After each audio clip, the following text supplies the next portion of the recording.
Aldehydes और कीटोनों के IUPAC name उनके स्ट्रक्चर्स जो कि आपको पहले पढ़ाए गए हैं, यानी उनके सामान्य नाम और उनके आईयूपीएसी नेम पर आधारित एक क्वेश्चन पार्ट में ही प्रश्नों में पेज नंबर 376 पर 12.1 दिया गया है, जिसमें 6 नाम आपको दिए गए हैं। एक दो नाम इसमें ऐसा होगा जो सामान्य होगा, बाकी आईयूपीएसी में है, तो आपको इनके संरचना सूत्र बनाने हैं। देखिए पहला देखते हैं। पहला है अल्फा मेथॉक्सी प्रोपियोनल्डिहाइड। तो नाम से पता चल रहा है अल्फा, बीटा और गामा शब्दों का प्रयोग हम सामान्य नामों के अंतर्गत करते हैं, ठीक है। तो इसका मतलब ये सामान्य नाम है। उसने कहा प्रोपियोनल्डिहाइड यानी प्रोप 3 कार्बन। तो सबसे पहले मैं क्या बना लेता हूं, 3 कार्बन की एक संरचना बना लेता हूं। 1 2 और 3। अब इसने कहा प्रॉप, तो प्रॉप हो गया एल्डिहाइड। एल्डिहाइड यानी डबल बॉन्ड O और H, ये हो गया आपका प्रोपेनोएल्डिहाइड। अब इसके नजदीक वाला कार्बन CHO समूह जिस कार्बन से जुड़ा रहता है वो कैसा होता है, अल्फा। तो ये अल्फा कार्बन है। और अल्फा पर उसने कहा मेथॉक्सी। मेथॉक्सी क्या होता है, OCH3। ये कौन है, मेथॉक्सी समूह। अब क्या रह गया, कार्बन परमाणु की संयोजकताओं को संतुष्ट करना, ठीक। तो संतुष्ट कर लेते हैं। देखिए इधर 4 पूरी हैं, इसको ड्रॉप कर दीजिएगा जो कि त्यों। इधर आइएगा 1 2 3, तो 4 करने के लिए मैंने क्या लगा दिया, एक हाइड्रोजन लगा दिया। इधर देखेंगे केवल एक संयोजकता है, तो 4 पूरा करने के लिए आप क्या करेंगे, CH3 जोड़ देंगे। तो ये यौगिक बन गया आपका कौन सा, अल्फा मेथॉक्सी। चेक कर सकते हैं, अल्फा पर मेथॉक्सी प्रोपियोनल। प्रोपियोनल का मतलब प्रोप यानी 3 कार्बन है ना, और जिसमें एक एल्डिहाइड समूह है। क्लियर हुआ। तो ये सामान्य नाम था एल्डिहाइड्स का। अब इसका एक दूसरा एग्जांपल दे रखा है 3 हाइड्रोक्सी ब्यूटेनल। ये आईयूपीएसी में नेम दिया गया है 3 हाइड्रोक्सी ब्यूटेनल। तो 3 पर हाइड्रोक्सी समूह और ब्यूटेनल, ब्यूट का मतलब 4 कार्बन, 1 2 3 और 4। तो ये हो गया ब्यूटेन। उसने कहा ब्यूटेनल यानी पहले कार्बन पर एल्डिहाइड, तो डबल बॉन्ड O और H बन गया एल्डिहाइड। तीसरे पर हाइड्रोक्सी, तो पहला कार्बन ये था, दूसरा ये था, तीसरा ये था, तो तीसरे पर हाइड्रोक्सी यानी OH। अब बाकी रह क्या गया है, वैलेंसी को सेटिस्फाइड करना। तो इस वाले कार्बन की तो पूरी है, ठीक है। इसकी 1 और 1 2, तो 4 पूरी करने के लिए CH2, 1 2 3, 4 पूरी करने के लिए CH, और इसकी क्या हो गई, CH3।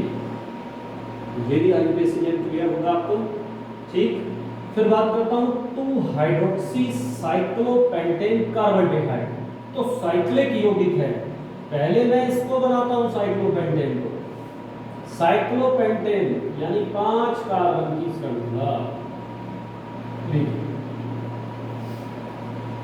कार्बोल्डिहाइड, तो पहला कार्बन चाहे आप इसको मान लो, चाहे इसको मान लो, चाहे इसको मान लो, इससे कोई फर्क नहीं पड़ेगा। चलिए मैं इसको मान लेता हूं CHO।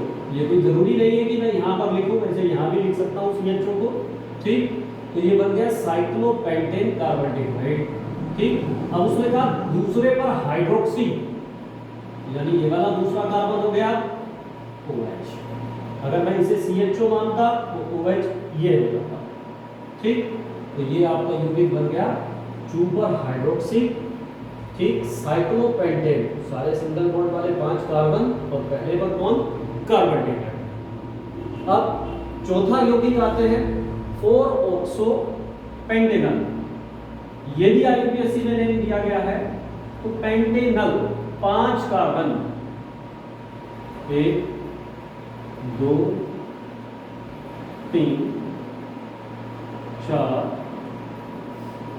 5। ठीक, पेंटेनल पहले पर एल्डिहाइड, मेरा CONH, 4 पर ऑक्सो, 1 2 3 4 ऑक्सो यानी कार्बोनिल समूह, चौथे कार्बन का। अब क्या रह गई, संयोजकताएं संतुष्ट करना, इसकी तो पूरी है ही है, इसकी पूरी करने के लिए H2, इसके भी पूरे करने के लिए H2, इसकी कंप्लीट है चारों की चारों, और ये क्या है CH3।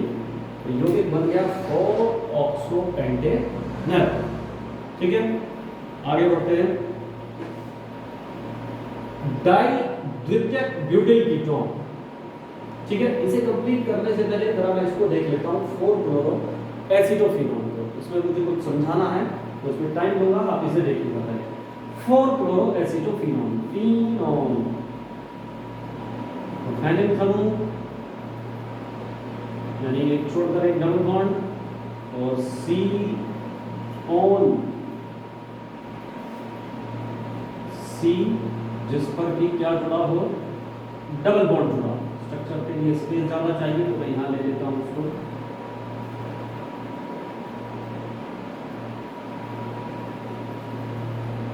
ये कार्बन और ये डबल बॉन्ड O। अभी एसीटो, एक संयोजकता कम थी तो CH3CO, अब एसीटो बना, और C6H5CO क्या बना, फिनोन। चौथे पर क्लोरो, 1 2 3 4, तो ये यौगिक बन गया आपका 4 क्लोरो एसिटोफिनोन। ठीक है, इस वाले यौगिक को मैंने रोक लिया। ये भी एक तरह का सामान्य नाम है जो ट्राइबल पद्धति पर आधारित है ना। इसको थोड़ा ध्यान से समझें। उसने कहा कीटोन, तो याद कीजिए कि ट्राइबल मेथड पर आधारित है, ना सामान्य नाम है ना यूपीएससी एक निरर्थक पद्धति चलती थी उस पर आधारित। उसने कहा कीटोन, लीजिए भैया कीटोन, ये होता है ना कार्बोनिल समूह, तो कीटोन। अब उसने कहा डाई द्वितीयक ब्यूटेन, डाई द्वितीयक ब्यूटेन, यानी अब ये दो जो संयोजकताएं हैं किस प्रकार से संतुष्ट करनी है जिससे कि इस पे ब्यूटिल आ जाए। ब्यूटिल कैसे आएगा, 1 कार्बन 2 कार्बन 3 कार्बन, ठीक है, और एक यहीं से निकाल दीजिएगा, एक और कार्बन, ये तो 1 2 3 4 हो गए। ऐसे यहां ले सकते हैं आप 1 2 3 और 4। ठीक, अभी रह गई क्या, देखो कीटोन हो गया, 2 ब्यूटिल, 2 द्वितीयक ब्यूटिल, तो सेकेंडरी चेन मैंने बना ली। और ब्यूटिल चूंकि 4 कार्बन की थी तो निरर्थक पद्धति में इसको क्या कहेंगे, ब्यूटिल। अब आती है बात इनकी वैलेंसी सेटिस्फाइड करने की, तो आप ध्यान से देखेंगे यहां CH3, यहां 1 2 3 और एक H, यहां CH2 और यहां क्या CH3। ठीक इसी प्रकार से इधर भी CH3 और यहां क्या आएगा CH, यहां क्या CH2 और ये क्या CH3। तो ये यौगिक बन गया आपका डाई द्वितीयक ब्यूटिल कीटोन। इसको आप स्ट्रक्चर को खोल करके दूसरी तरह से भी रख सकते हैं, ठीक है। वो क्या है, आप इसको इस तरह से भी दिखा सकते हैं कि एक स्ट्रक्चर यहाँ ले लिया आपने, इस तरह से मैं रख रहा हूँ CH3 CH2 CH CH3, देखते चलेंगे। फिर ये जोड़ दिया मैंने C डबल बॉन्ड O, ठीक है, फिर CH CH2 CH3 और ये CH पर था CH2, ये भी इसका स्ट्रक्चर हो सकता है। तो इस तरह से जो हमने एल्डिहाइड्स कीटोन्स के बारे में बेसिक्स जानकारी प्राप्त की, उनके सामान्य नाम, उनके IUPAC नियमों की चर्चा की, उन्हीं पर आधारित हमारा ये पार्ट बी में क्वेश्चन था। एंड आई होप आपको अच्छे से समझ में आया होगा। ठीक है, जय हिंद।